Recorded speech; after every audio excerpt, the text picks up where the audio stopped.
Sir, ಈ ಒಂದು ವಿಗ್ರಹದ ವಿಶಿಷ್ಟತೆಗಳೇನಿದೆ? ಓಕೆ. ಸರ್, ಇದು ಹೊಯ್ಸಳ ಸ್ಟೈಲಲ್ಲಿ ಮಾಡಿರೋದು ಇದು. ತಾಯಿ ಚಾಮುಂಡೇಶ್ವರಿ. ಇದಕ್ಕೆ ಹೇಳೋದು ಮಹಿಷಾಸುರ ಮರ್ದಿನಿ ಅಂತ. ಇದಕ್ಕೆ ನೀವು ನೋಡ್ಬೋದು ಅಷ್ಟಭುಜಗಳಿದೆ. ಓಕೆ, ಶಂಕುಚಕ್ರ, ಆಮೇಲೆ ಬಿಲ್ಲು ಬಾಣ, ಆಮೇಲೆ ಒಂದು ಕೈಯಲ್ಲಿ ಕತ್ತಿ ಗುರಾಣಿ, ಇನ್ನೆರಡು ಕೈಯಲ್ಲಿ ಒಂದು ತ್ರಿಶೂಲ ನೋಡ್ಬೋದು. ತ್ರಿಶೂಲ ಮಹಿಷಾಸುರಂಗೆ ಸಂಹಾರ ಮಾಡ್ತಾ ಇರೋದು. ಇದ್ರದ್ದು ಪ್ರಭಾವಳಿ ಇದೆ. ಓಕೆ, ತಾಯಿ ಚಾಮುಂಡೇಶ್ವರಿ, ಮಹಿಷಾಸುರ, ಈ ಕಡೆ ಎಮ್ಮೆ, ಆಮೇಲೆ ಇದು ಪೀಠ. ಓಕೆ, ಇದೆಲ್ಲ ಒಂದು ಡಿಸ್ಮ್ಯಾಂಟಲ್ ಮಾಡ್ಬೋದು ನಾವು. ಒಂದು ಕೆಲಸಕ್ಕೆ ಪಾಲಿಶ್ ಹಾಕಬೇಕಾದ್ರೆ, ಇಲ್ಲಿ ಬೇರೆ ಏನೋ ಕೆಲಸ ಇದ್ದರೆ ಮುಂದಕ್ಕೆ ಏನಾದ್ರು ಕೆಲಸಕ್ಕೆ ಆಗ್ಬೋದು ಅನ್ನೋದಕ್ಕೋಸ್ಕರನೇ ಅದನ್ನು ಒಂದು ಡಿಸ್ಮ್ಯಾಂಟಲ್ ಮಾಡಿ ತಿರ್ಗಾ ಜಾಯಿಂಟ್ ಮಾಡ್ಬೋದು ಇದನ್ನು. ಇದ್ರದ್ದು ಇದು ವಿಶೇಷತೆಗಳಿದು.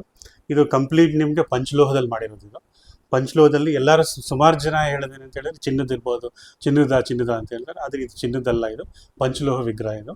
ಸೊ ಅದನ್ನು ನೋಡೋಕ್ಕೆ ಮಾತ್ರ ಚಿನ್ನದ ಥರನೇ ಕಾಣುತ್ತೆ. ಇದು ಪಾಲಿಶಲ್ಲಿ ಆದಮೇಲೆ ಅಂತ ಅದರ ಹೊಳಪು ತುಂಬ ಅದರದ್ದೇ ಆದಂಥ ವಿಶೇಷತೆ ಇರುತ್ತೆ.